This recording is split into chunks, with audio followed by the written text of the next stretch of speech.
why the hell? Why are we not sleeping? Why we are constantly running around, diving, swimming, kickboxing, practicing weaponry? I mean, it was a nightmare. There's no two ways about it.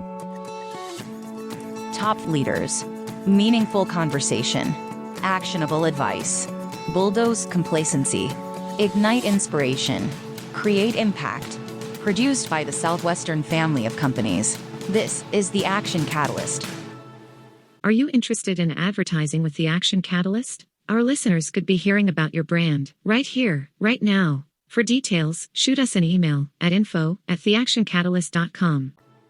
On today's show, we welcome Roy Dekel, the CEO of SetSchedule, an American technology company poised to disrupt the real estate industry.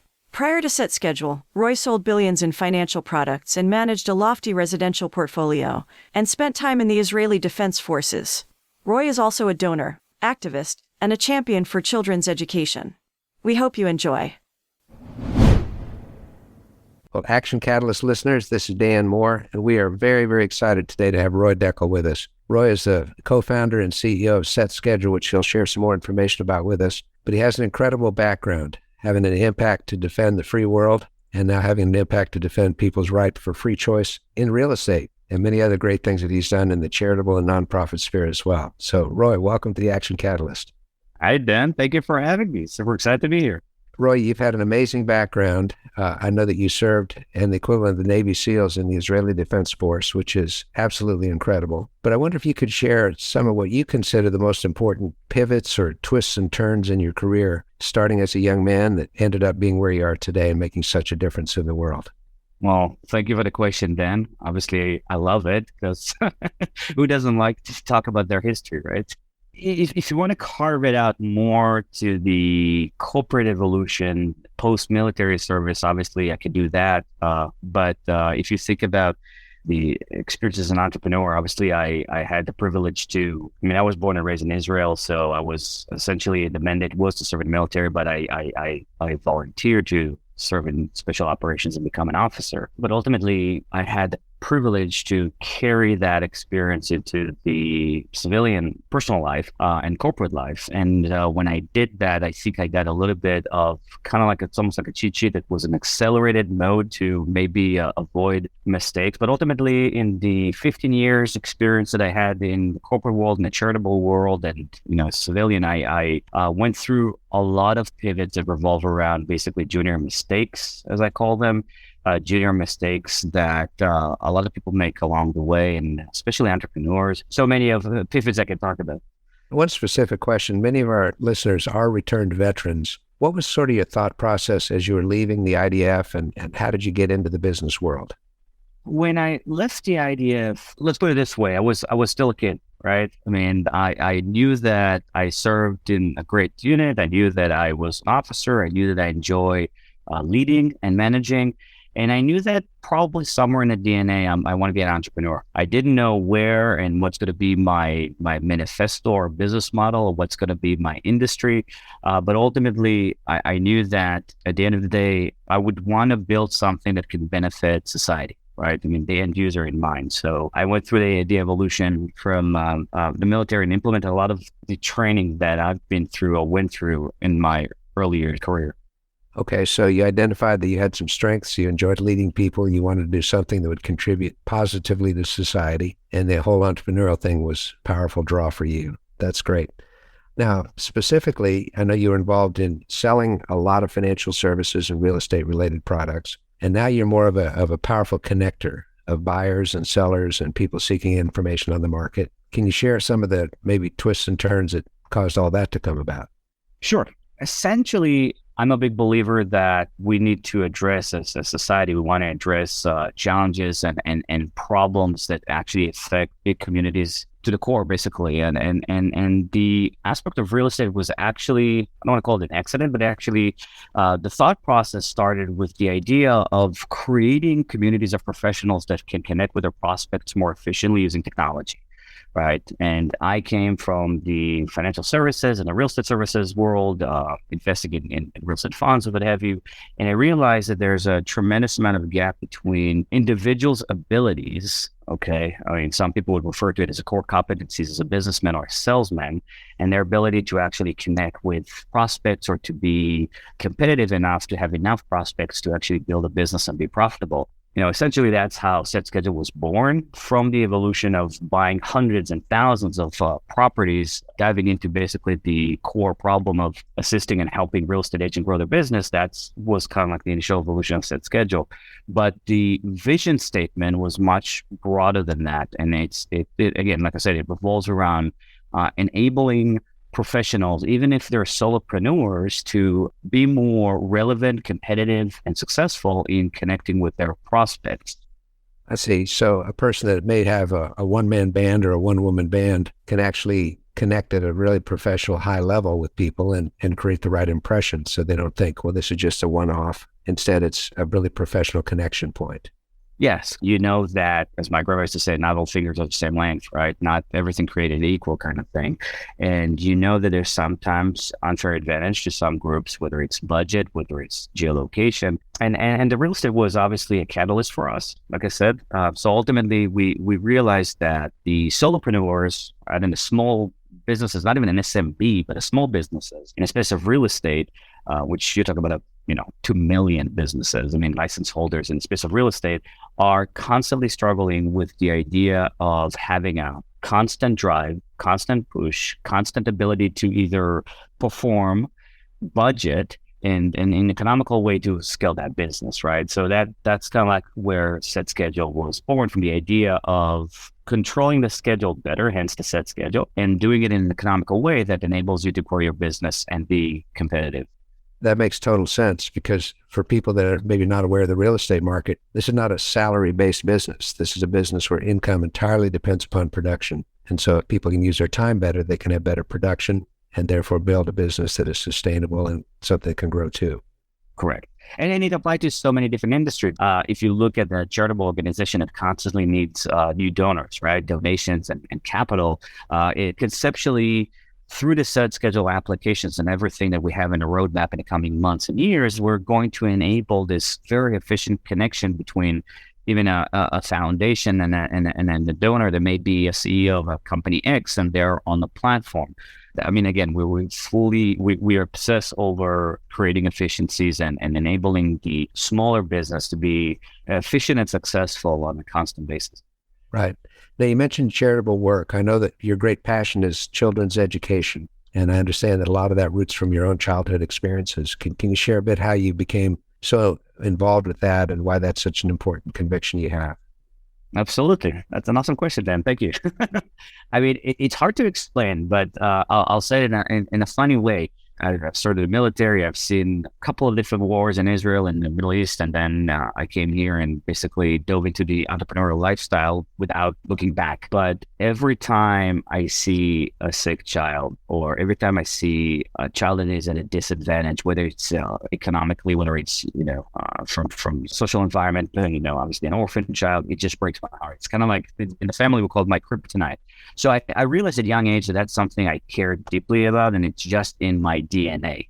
My childhood was great. I was fortunate enough to have a great childhood in good area, but not, I didn't come for money. But I just feel that kids have this obviously inherent disadvantage of, their ability to actually, solve their problems. And it developed to be my kryptonite. So I made it a mission to really be constantly involved in everything that revolves around children education and medical needs. Children are the future. I know that's just an old slogan, but it is absolutely true. And giving them a chance to maybe have some equity in their start is what you're striving for.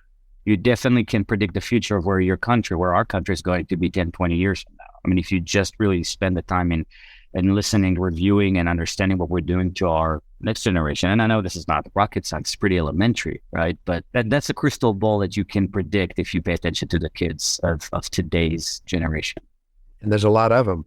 These are sort of the grandchildren of my generation, which were the baby boomers. And so you have these waves of population growth, and this is a third wave after that one. So lots of kids. and many of them are not growing up in the best situations at all. Roy, I know our listeners sometimes hit brick walls. They just stopped. I'm sure you've had a few of those over the years. Any lessons you could share about how to react, first of all, mentally and emotionally, and then practically when we hit one of those unexpected brick walls?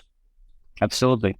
That's actually one of my favorite general kind of like mentorship questions. So thank you for this question, man. The answer can be, if we're producing a movie, right? I would go and do like a flashback rewind story and going back to my BUDS training, right? My equivalent of basic underwater demolition training, which is basically the SEALs training. I got into the training knowing that I just wanted to pass the training.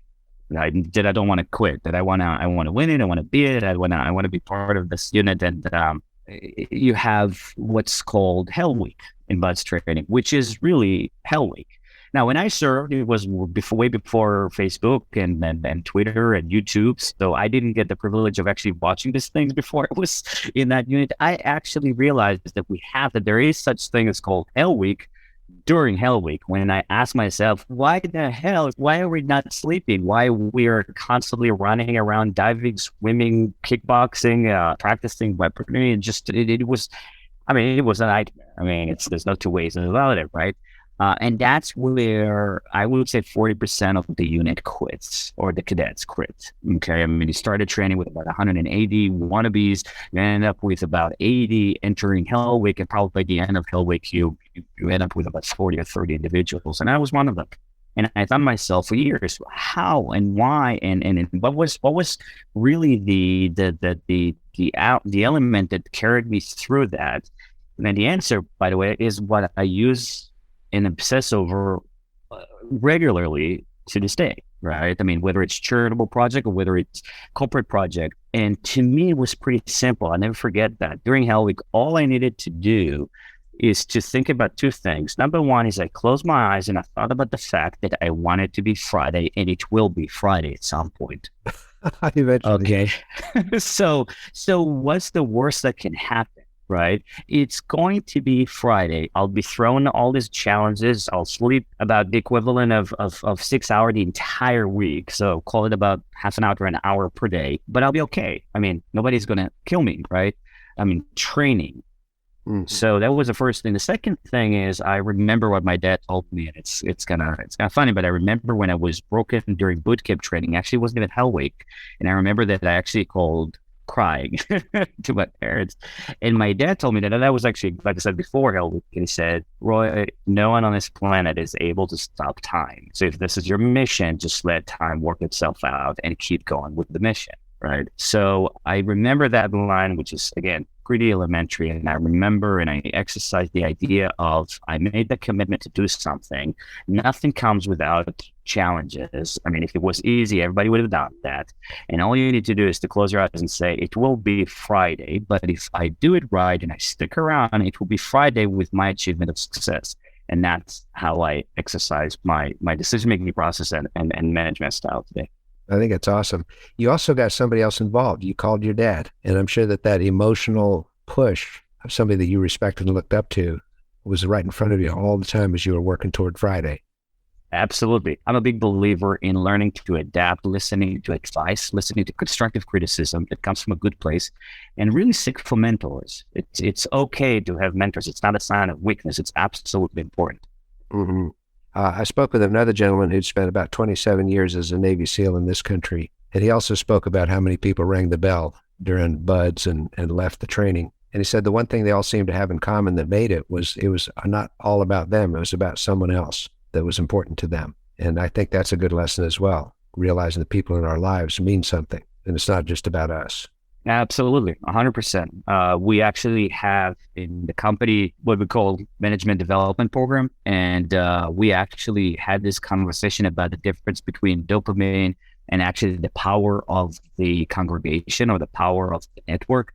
It is much more powerful where you see a child smiling and being grateful to something you've done for them, as opposed to you going to Facebook and getting 10 likes, which drives your dopamine creation, right? So when you're doing something for the better goods or for some external goal, it's much stronger than if you did it just for vanity purposes or for your internal selfish wants and needs.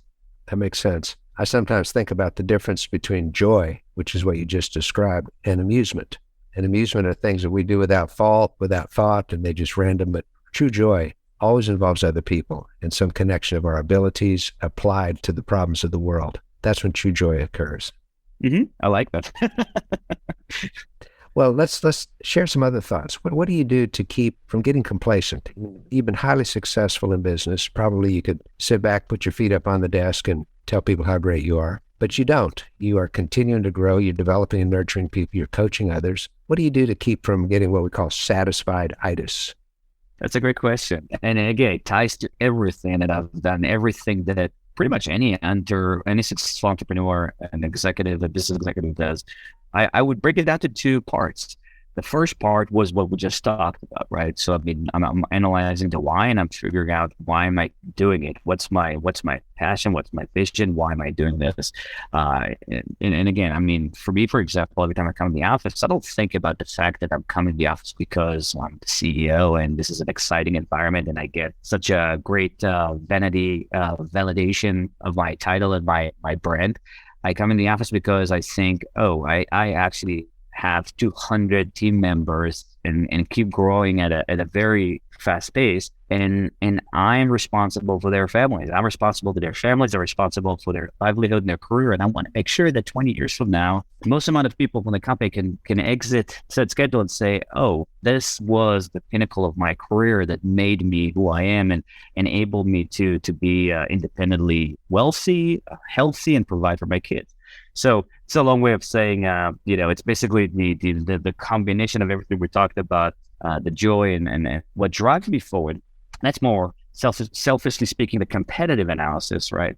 Driving forward is, I'm a big believer in always look at the ones that are bigger than you and are doing better than you, even if it's superficial, right? Because I'm not trying to get to their personal life. But if I'm looking at a Jeff Bezos, if I'm looking at a Mark Zuckerberg that is young, to me, I'm looking at him and I'm saying, okay, I want to keep driving because he's driving and I'm far behind him still, right? And that's just the reality of things. So I use them as a compass to identify my constant pull and goals. They're saying if you want to break a Guinness World Record, if you want to be the fastest runner in the Olympics, you need to have someone running right next to you.